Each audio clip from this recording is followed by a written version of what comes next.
Muy buenos días a todos y bienvenidos a una clase más de la asignatura de edafología. En esta clase vamos a ver la primera parte del tema origen y evolución del suelo, donde hablaremos específicamente de los minerales. Vamos a comenzar con una pequeña prueba diagnóstica. Me gustaría que ustedes en sus casas, en donde sea que se encuentren, respondamos estas preguntas. Vamos a ver qué tanto conocen ustedes del tema y también a indagar a qué profundidad hemos llegado para poder también abordar algunas deficiencias que tenemos. En primer punto, ¿qué son los minerales? ¿Cómo los definirían ustedes? ¿Qué importancia tienen estos minerales? Hablando desde el punto de vista del suelo y también desde diferentes aristas. ¿Cómo los podemos clasificar o de qué forma se clasifican los minerales? ¿Qué minerales conocemos? Y si ustedes pueden mencionar algunos nombres. Estas preguntas anótenlas y vamos a retomar estas mismas al final de la presentación e intentaremos darles también una respuesta con lo que hemos visto en esta sección, en esta clase. Como primer punto de la clase vamos a darle una definición al término minerales. Y van a ser los minerales aquellas sustancias que tienen una composición química definida y una estructura atómica determinada. Y van a estar formadas por un proceso inorgánico, que por ser inorgánico no quiere decir que que sea un proceso que a la vez es natural, o sea, aparece de forma natural sobre el planeta. Y poseen características o propiedades físicas uniformes y que pueden variar entre ellos, ¿no? Entre los límites que existan.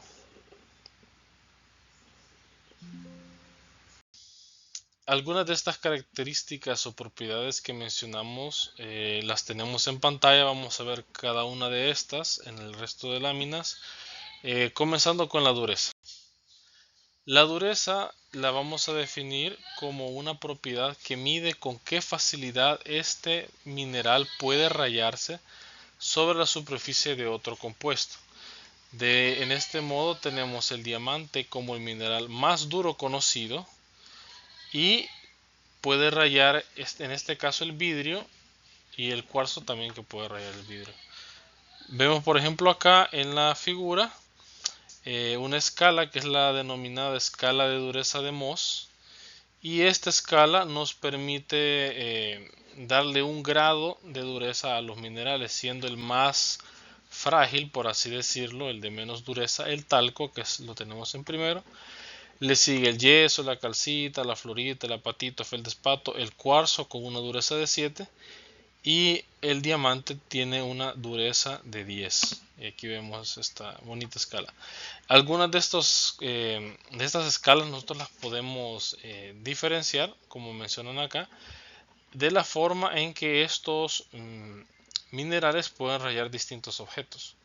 Podemos ver que entre el yeso, que en inglés se le conoce como gypsum, y la calcita, entre estos dos se encuentra la uña, que nos indica que el yeso puede ser rayada por nuestras uñas, mientras que la calcita no.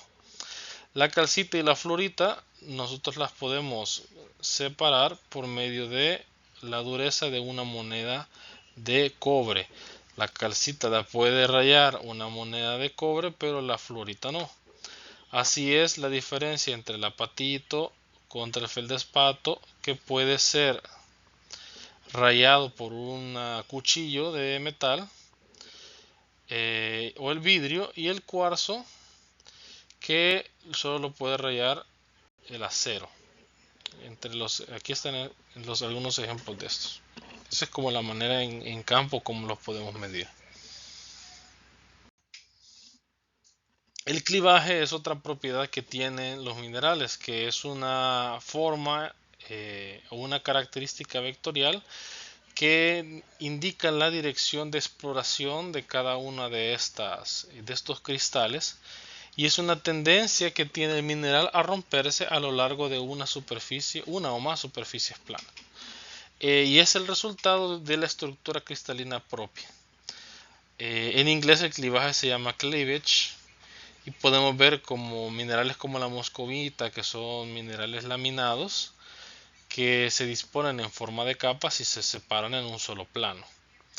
También está el caso del feldespato, que se separa en dos planos y forman estas especies de graditas o cubos. Bueno, los cubos son más típicos de la halita, que la halita no es más que la sal, el cloruro de sodio, pero en forma mineral. Lo vemos incluso acá, que se separan en estos cuadros, en estos cubos. Si algunos de ustedes han comprado sal gruesa, se darán cuenta que la sal gruesa viene con esta forma. Y la calcita también, que tiene siempre esta ruptura en tres planos, pero presenta una ligera inclinación. Entonces este es un indicador para también diferenciar minerales que se fracturan o que tienen una tendencia a fracturarse en tres planos, pero su ángulo es distinto, ¿no? Aquí tenemos un ángulo de 90, mientras acá tenemos un ángulo un poco más agudo. Aquí podemos observar los distintos, bueno, parte de o fragmentos de un mineral. En este caso me parece que es sal, y vemos que tiene una tendencia a romperse de forma romboédrica.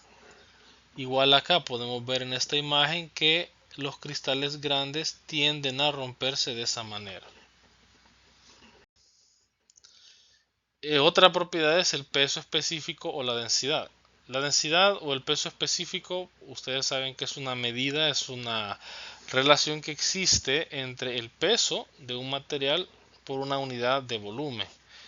Aquí lo hemos mencionado como el peso que se encuentra de un material o la masa de un material por centímetro cúbico. Pero esto no siempre es cierto. Puede ser kilogramo por metro cúbico, puede ser kilogramo por centímetro cúbico. Lo importante es que comprendamos qué es la masa de un material sobre su volumen. Y esto podemos ver que es característico en varios minerales, y uno de los ejemplos más claros es cuando cuando descubrieron la densidad, y Arquímedes descubrió el principio de que, por ejemplo, el oro tiene cierto peso en determinado volumen. Por eso está esta imagen, ¿no? Que la historia cuenta que se sumergió una corona de oro para saber si era real, y la idea le vino cuando se estaba echando un baño. La tenacidad es otra propiedad que presentan los minerales, que es la resistencia que tienen a deformarse cuando se golpean o cuando son presionados.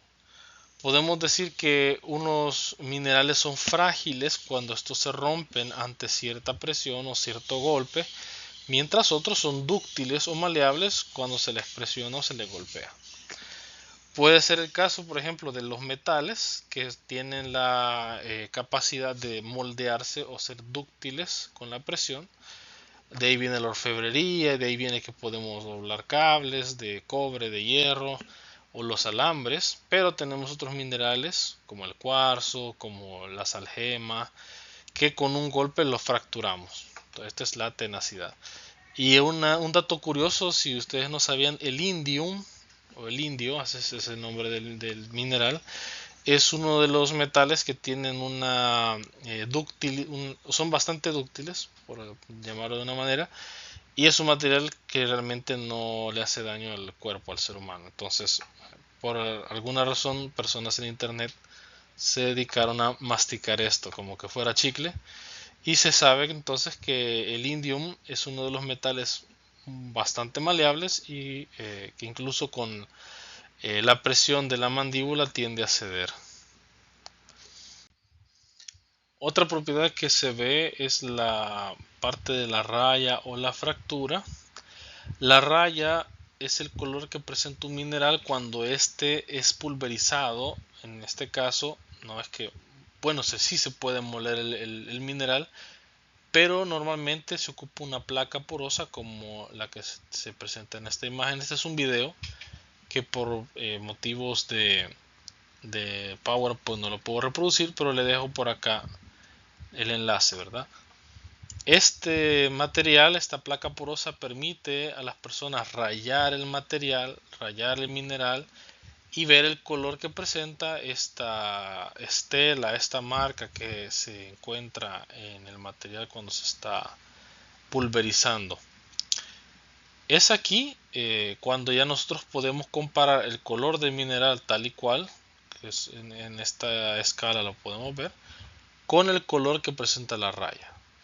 Por ejemplo, la hematita, que es de un color como café, llega a dar una raya de color rojo pardo o café rojizo. El cinabrio, que es de un color negro bastante rojizo, es un rojo muy oscuro, presenta una raya de color rojo, por ejemplo. Y la molibdenita, que es de un color plateado brillante, nos da un color gris.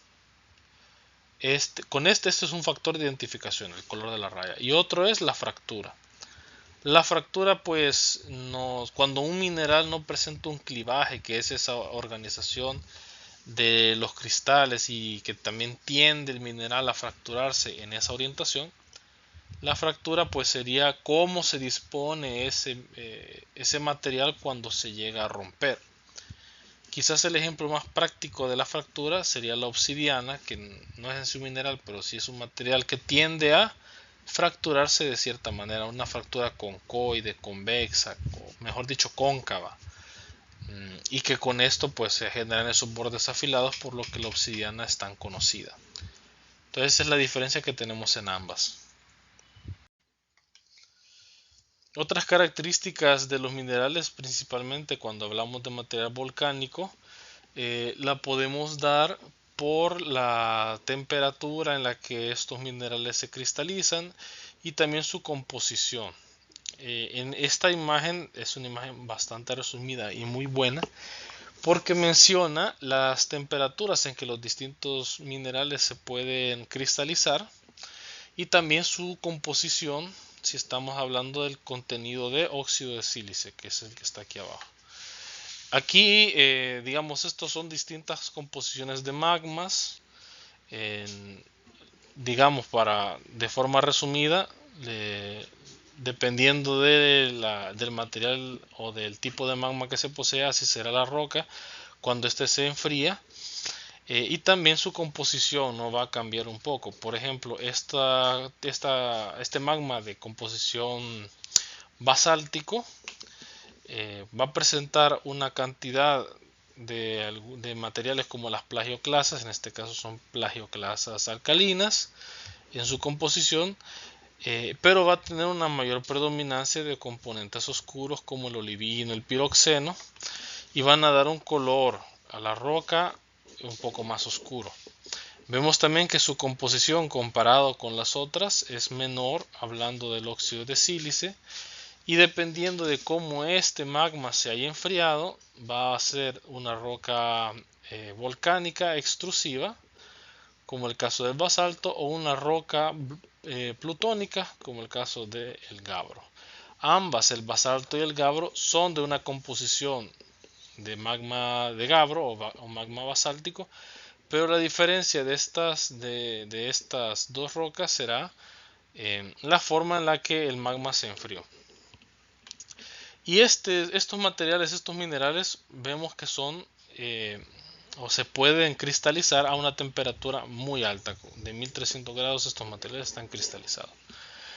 A medida que la composición va aumentando, vemos que la composición aumenta de 52 al intermedio entre 52 y 65 y mayor a 65, la composición del magma cambia.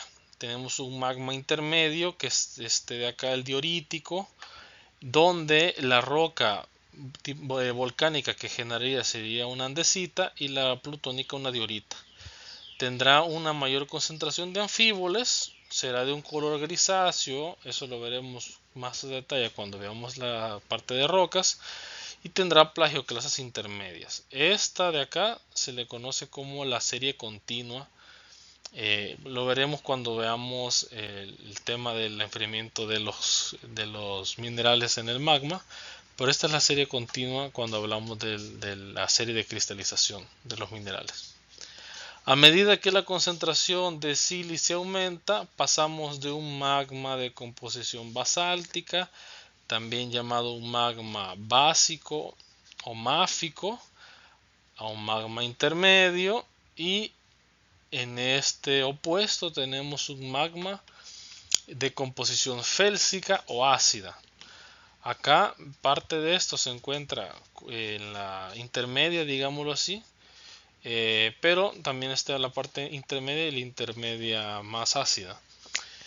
Acá vamos a tener como componentes claros ortoclasas, cuarzo, plagioclasas ácidas, como también como minerales oscuros anfíboles y biotitas. Y acá quizás lo más común cuando hablamos de magma o de material félsico, de composición félsica, hablando de las rocas volcánicas, tendríamos rocas como las riolitas, y cuando estamos hablando de rocas plutónicas, el granito. Tanto la riolita como el granito comparten un magma de composición granítica o riolítica.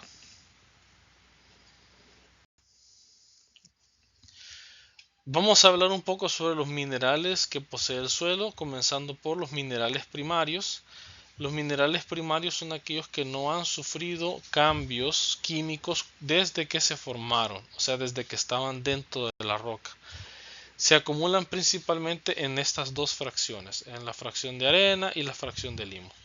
Entonces, los minerales primarios podemos decir que son todavía restos de rocas, o los componentes, mejor dicho, que se encuentran en los restos de las rocas. Aquí algunos ejemplos como el cuarzo, la microclina, las ortoclasas, moscovita, biotita, hornblenda, augita, y su fórmula. Vemos que todas tienen en común el sílice y el oxígeno. El otro más común es el aluminio, y en algunos cambia el potasio, el calcio, hierro, magnesio. Importante esto porque la composición química de los minerales primarios da una característica a los suelos que se le conoce como la herencia mineralógica. Y los materiales o los minerales secundarios que podemos encontrar en los suelos son aquellos compuestos comunes en rocas ígneas que se dan por alteraciones o también llamadas por la meteorización, o sea, de la roca preexistente o de los minerales primarios. Por alteración de estos se generan los minerales secundarios. Aquí tenemos algunos ejemplos como la calcita cuando es reprecipitada, la dolomita, el yeso, la limonita y las hematitas, que son óxidos de hierro. Podemos ver acá que tiene hierro. La gipsita y distintos minerales arcillosos, como los mencionamos en la primera clase, que son las arcillas silicatadas. Y dentro de los minerales los podemos clasificar como silicatos, carbonatos, sulfatos, haluros, y los veremos más a detalle ahorita. Los silicatos es el grupo más importante y el de mayor abundancia que está sobre la corteza terrestre. Constituye el 90% de su corteza, y el grupo fundamental de estos es el óxido de sílice, que lo tenemos acá, que es un átomo de silicio con 4 átomos de oxígeno. Dentro de los silicatos podemos hacer una subdivisión teniendo en cuenta cómo están ordenados estos átomos de sílice y de oxígeno. Esta es la composición de la Tierra. Digamos, estamos hablando en proporción, ¿verdad? La mayor parte es oxígeno, que es un gas, y de la parte sólida vemos que el 28%, más de un cuarto de la composición de la corteza, corresponde a sílice. Bueno, el oxígeno está dentro de los distintos minerales, ¿verdad? Pero más del 25% corresponde al sílice, y de ahí va el resto. El segundo más grande es el aluminio y el tercero es el hierro. ¿Cómo clasificamos los silicatos? Pues se clasifican por su orientación y en su forma de disponerse. Tenemos estos grupos, ¿no? Los nesosilicatos, como el olivino, los orosilicatos, los ciclosilicatos, isosilicatos como la hornblenda, filosilicatos como la biotita y moscovita. Estos son los que tienen un clivaje de un solo plano, como lo vimos al principio. Los tectosilicatos como el cuarzo, y los silicatos que no presentan una estructura cristalina. En este caso se encuentra la obsidiana, por ejemplo, o también algunos precipitados de sílice. Aquí vemos de los grupos que presentábamos antes 6 con la forma en que se disponen. Cada triangulito corresponde a un tetraedro de sílice donde al centro tenemos un átomo de sílice y cada una de las aristas es un oxígeno. Esta es la estructura principal. Entonces los nesosilicatos son aquellas estructuras formadas por tetraedros sencillos. Los orosilicatos están formados por dos tetraedros. Los ciclosilicatos se forman por la unión de 6, 4 o 3 tetraedros formando estos ciclos. Los inosilicatos ya tienen una estructura un poco más compleja, que son la unión de grupos entre sí en formas variables, como la que pueden presentar los piroxenos y los anfíbolas.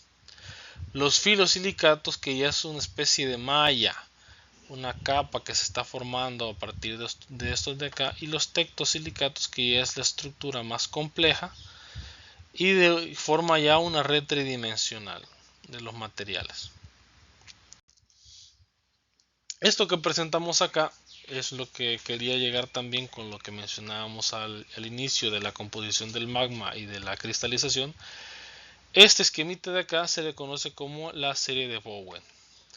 Y la serie de Bowen es la secuencia de cristalización de los distintos minerales que presenta un magma, dependiendo de la temperatura y su composición.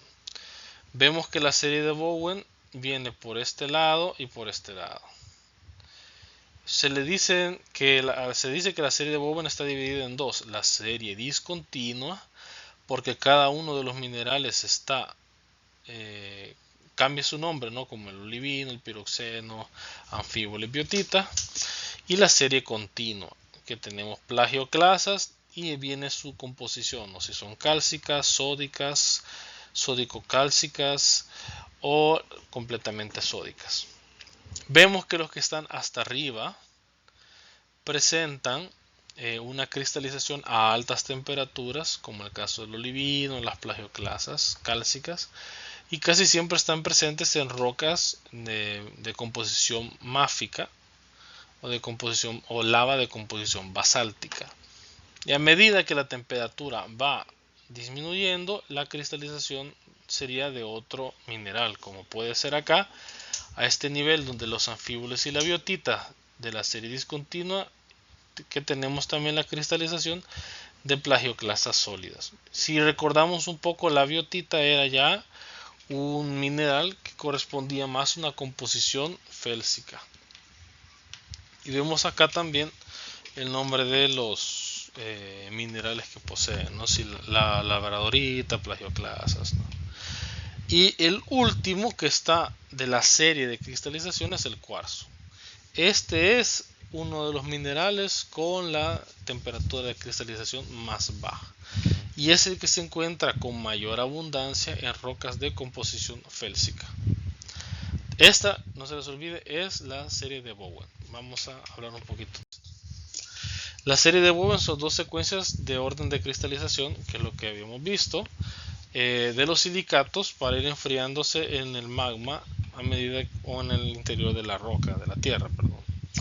Son identificables por relaciones texturales que se encuentran en las rocas, y también el orden de cristalización va a depender de la termodinámica del proceso de cristalización, y también la composición del magma. No podemos esperar que a temperaturas altas de un magma de composición félsica nosotros tengamos una cristalización, por ejemplo, de olivinos. Eso no puede ocurrir porque va a depender también de la composición del magma. Y aquí lo vemos un poquito más organizado, ¿no? Tenemos en la parte de arriba las altas temperaturas, que serán de los minerales como el olivino, parte de los piroxenos y plagioclasas ricas en calcio, que tendrán un magma de tipo máfico o básico o basáltico. En la parte intermedia vemos que comienza a predominar el anfíbol, algunos piroxenos y biotitas, y acá las plagioclasas van a ser de composición potásica, que no lo tenemos acá, pero va de calcio potásico y sódico. Y en la parte de bajas temperaturas vamos a tener la cristalización del cuarzo, como el de menor temperatura, el feldespato potásico, y tenemos plagioclasas ricas en sodio. Y una de las cosas bastante interesantes de la serie de cristalización de Bowen es su vinculación también con el grado de resistencia que presentan estos minerales. Como vimos en los esquemas anteriores, el cuarzo era el mineral que se enfría a menor temperatura, pero a la vez es el mineral de mayor resistencia. O sea, es uno de los minerales que resiste muchísimo la descomposición, la meteorización o la alteración. Y vemos que los minerales que llegan a cristalizarse a mayores temperaturas son los que presentan una menor resistencia a la meteorización, como las plagioclasas cálcicas y el olivino. Entonces, si le damos vuelta a este esquemita, vamos a tener las dos series de cristalización que vemos en la serie de Bowen. Y tenemos que recordar entonces que el cuarzo, siendo el mineral de cristalización de menor temperatura en la escala de Bowen, es también el de mayor resistencia a la meteorización. Vamos a hablar un poquito de los minerales de arcilla, ya que estos son los que se desarrollan por los procesos de meteorización. El término utilizado en mineralogía para que nosotros designemos este conjunto de minerales, ya que son minerales de tamaño bastante pequeño, sus partículas son muy pequeñas y pertenecen al grupo de los filosilicatos. En este caso son aluminosilicatos hidratados y que presentan una estructura de hoja. El radical filo indica que es una hoja. Aquí podemos ver una representación de una porción de las arcillas. Yo sé que las arcillas, o más bien dicho lo que comúnmente se conoce como barro, que es uno de los tipos de arcilla que nosotros tenemos, no lo vemos así. O sea, nosotros vemos un solo material, ¿no? Una masa. Pero si lo vemos muy detenidamente con un microscopio electrónico, vamos a descubrir que la organización de estas capas o de este mineral se da en forma de estas distintas capitas. Los minerales arcillosos son importantes en el suelo, ya que tienen una influencia bastante grande sobre propiedades químicas y físicas que presentan los suelos. Como consecuencia de su pequeño tamaño, estos tienen una alta superficie efectiva y tienen una propiedad muy importante, que es la propiedad de intercambiar cationes.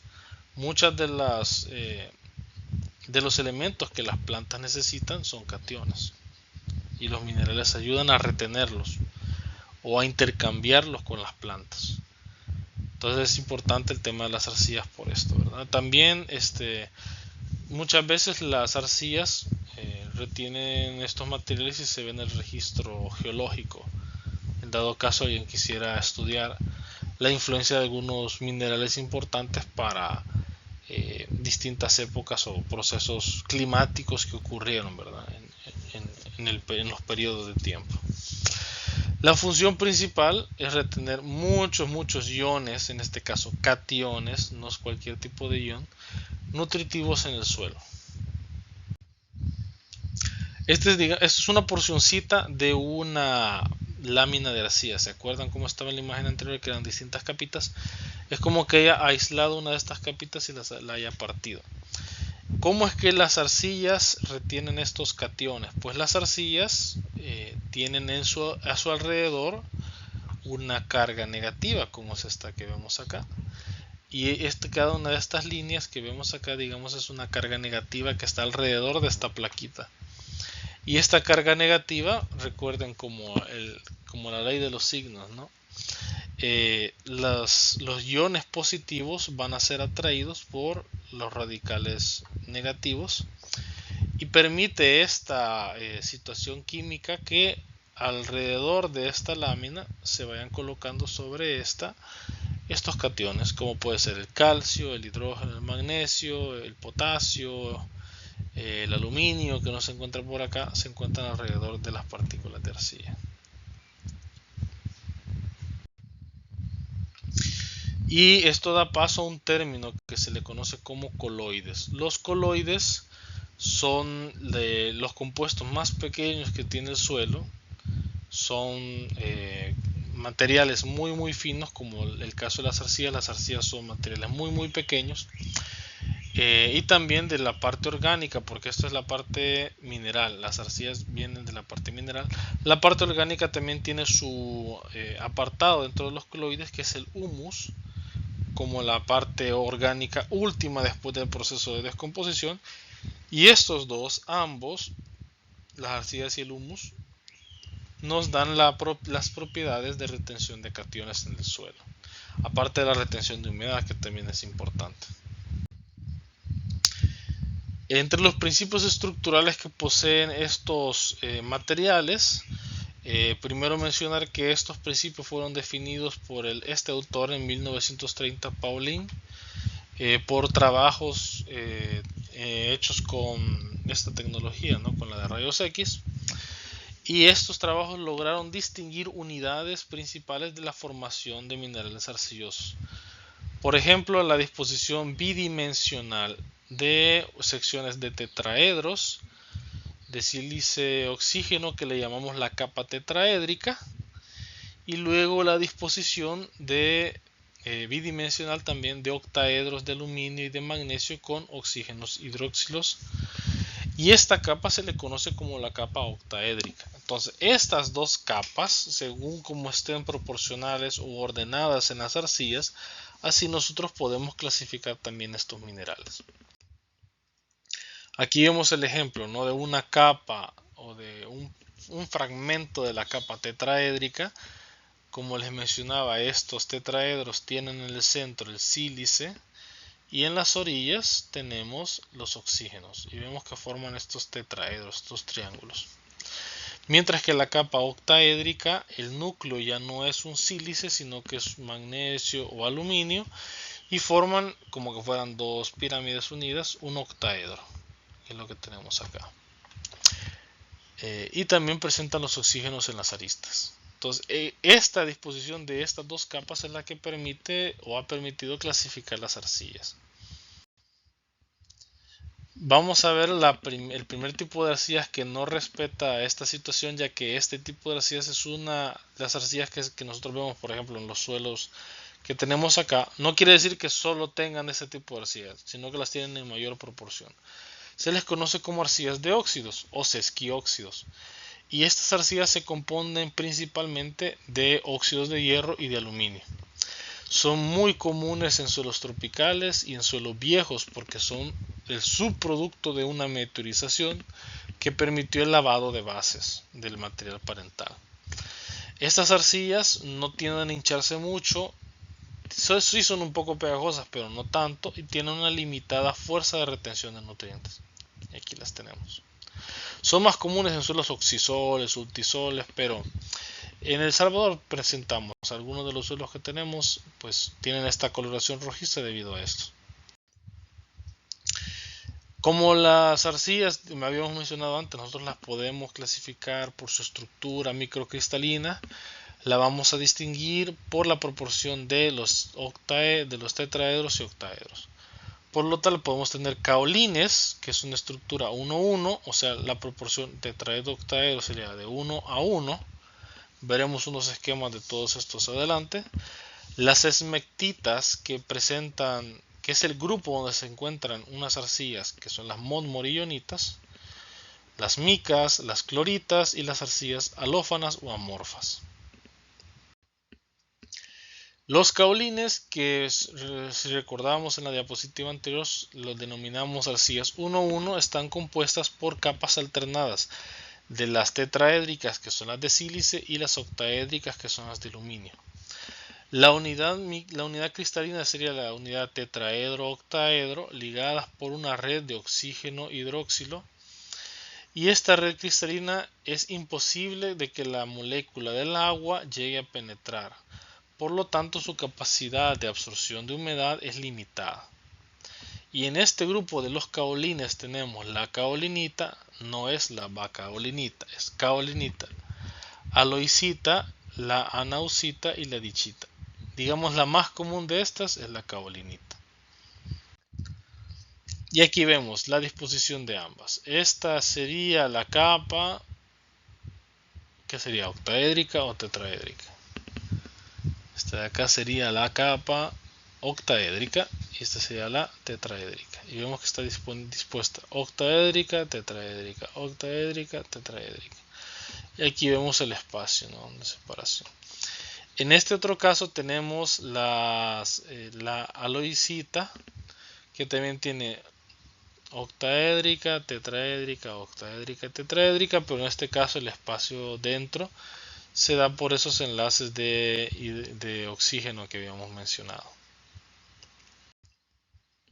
El otro grupo que tenemos son las esmectitas, que en este caso la fórmula es 2,1, y esta se debe a que la capa octaédrica que mencionábamos está cubierta por dos capas, es como un sándwich entre dos capas tetraédricas, y estas propiedades nos dan una característica importante, que es la capacidad de expandirse y de contraerse interlaminarmente por periodos de humedecimiento y secado, y esto se debe a que la estructura posibilita la hidratación de cationes interlaminares que provoca al final la separación de las láminas a nivel bien pequeño, molecular, atómico, llamémoslo.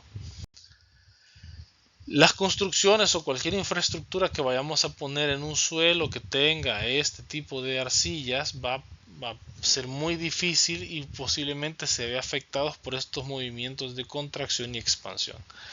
Y de las arcillas que se encuentran en este grupo tenemos la montmorillonita, la beidelita, nontronita, saponita, atapulgita y la vermiculita. De las más comunes son la montmorillonita y la vermiculita. Incluso en países como México o como los países europeos la venden para sustratos de semilleros, la vermiculita. Y la montmorillonita es una de las arcillas comunes de suelos con características de expansión-contracción. Las micas es también un tipo de arcilla 2,1, se parece mucho en la estructura a la estructura de las esmectitas o de la montmorillonita, pero sus partículas son considerablemente mucho más grandes. Aproximadamente un 15% de este sílice se fue reemplazado por el aluminio, y las valencias que quedan por esta sustitución logran satisfacer todos los espacios por la molécula de potasio. Y estos átomos que han sido colocados de potasio entre las unidades estructurales ejercen un efecto estabilizador sobre la red cristalina, y estos tienden a tener una menor dilatación que la de la montmorillonita. Aquí tenemos la moscovita, la biotita y las micas hidratadas. Otro grupo serían las cloritas, que es un tipo 2,1,1.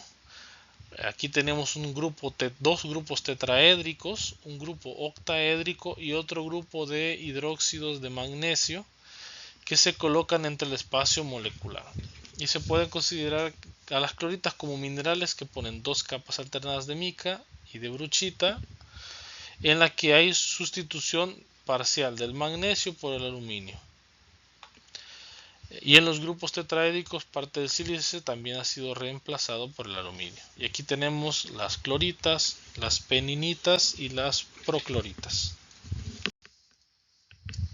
Este es otro tipo de arcillas bien importantes, que son las arcillas amorfas o alófanas, que es un tipo de arcilla bien específico debido a la meteorización, a los procesos de transformación de minerales provenientes de material volcánico. Se les conoce como geles mixtos y presentan un grupo arcilloso que no se logra distinguir bajo las características que mencionamos antes, porque estos tetraedros y octaedros no están dispuestos de una forma regular como las veces anteriores. Y estas se forman casi siempre en meteorización de cenizas volcánicas y son característicos de un grupo de suelos, o de, más bien dicho, de un orden de suelos que son los andisoles. Las halófanas pueden poseer una capacidad de intercambio catiónico que puede provocar retención de iones de fosfato, y esto interfiere también con la nutrición de las plantas. También este tipo de arcillas logran retener una gran cantidad de aluminio que llega a provocar problemas también para las plantas. Y acá tenemos la disposición. Si recuerdan, ¿qué tipo de arcilla sería? Vamos a ver, pueden escribirlo por ahí. Les voy a dar las respuestas al final. ¿Qué tipo de arcilla sería también? Este de acá y este de acá, ¿qué serían? Y este de acá, ¿qué serían? Pues estas tres, la C, la D y la E, serían de un tipo 2-1. Estas de acá son los tetraedros y este de en medio es la capa de octaedros, este de acá. Mientras que el A y el B pertenecen a un grupo 1-1, los octaedros y los tetraedros, que están octaedros en la G, y este que tiene como el rombito, los tetraedros. Ahora, ¿por qué es importante comprender los tipos de arcilla? Yo sé que ahorita han escuchado como muchos nombres, pero una cosa importante es ver las características que posee. En campo, eso es lo que nosotros podemos ver, las características. Y las características, por ejemplo, de estas arcillas, que son las 2-1, que son las esmectitas en su mayoría y que son las que tienen una relevancia algo grande para el tema de suelos, nos dan suelos bastante arcillosos, se les llama suelos pesados porque son difíciles de trabajar y son muy pegajosos, duros, chiclosos. Y un ejemplo es este que vemos aquí en la imagen. Vemos que es un material que es de lo arcilloso que está, que puede mantener su forma, ¿no? Esto debieron de haberlo cavado o debieron de haberlo sacado con piocho, con pala. Y vean que las caras donde pasó el equipo están pero nítidas, planas. Entonces estos son los tipos de arcilla que tienen esa característica de expandirse cuando están húmedos y de contraerse cuando están secos. Y esta situación de expansión o de hinchazón con la humedad y de contracción cuando están secos forma unas características, una característica bien propia en suelos, que es lo que vamos a ver acá, que son los Slickensides. Los Slickensides, o en español caras de espejuelo, pero casi en toda la comunidad de suelos se les conoce como Slickensides, son estas caras que vemos acá. Lo voy a poner aquí con este color verdecito. Estas caras que nosotros vemos acá y que nosotros vemos acá, que son estas caras lúcidas, estas caras brillantes que se dan de forma natural en el suelo, que cuando uno abre el perfil ve entre las grietas que se forman, porque si se dan cuenta por aquí hay una grieta y por acá también. Entre esas grietas, al momento de sacar las porciones de suelo, se da cuenta que están estos rostros lúcidos por fricción entre los estadios secos y húmedos, húmedos y secos, por mucho tiempo. Esa contracción y expansión, contracción-expansión hace que los terrones o los agregados del suelo entre ellos se vayan raspando y limando. Y esa acción continua hace que se generen estas caritas, estas caras de espejuelo o Slickensides. Es algo muy lindo de ver. A mí me encanta, me fascina. Yo sé que esto para muchos es solo un terrón, pero es una característica muy hermosa de ver en suelos, muy bonita. Y vean lo grande que es. O sea, este terrón, así como lo ven acá, es muy duro, muy difícil de separar también por la misma tensión o fuerza que da el mismo suelo para mantener la estructura. Bueno, y esto ¿para qué nos sirve también? Pues que en el perfil algunas distinciones que podemos dar puede ser la coloración, que sabemos que está vinculada con procesos de oxidación. Y estos óxidos también pueden estar dentro de uno de los horizontes, que es el horizonte de iluviación, ¿no? Un horizonte de ganancia. Entonces ese por ejemplo acá lo tenemos como el BHS, que indica que ganó humus por el AH y ganó arcillas desesquióxidos por la S. Y es este que tenemos acá. Este material de acá, este de aquí, lo voy a manchar, y este de acá. Ok, los colores amarillos sabemos que, o debemos de entender que son óxidos de hierro que no está hidratado. O sea, lo habíamos mencionado en la parte de los componentes secundarios o de los minerales secundarios, como la limonita. Eso es un óxido de hierro que no está hidratado. Y los colores rojizos o rojos son de óxidos de hierro hidratados, que es la hematita. Hematita para colores rojizos y limonita para colores amarillos, para que lo tengamos en cuenta. Y eso pues nos ayuda a entender un poco sobre qué sucedió en el perfil. Y con esto damos por finalizado la clase de los minerales. Vamos a continuar en la siguiente parte con la sección de las rocas.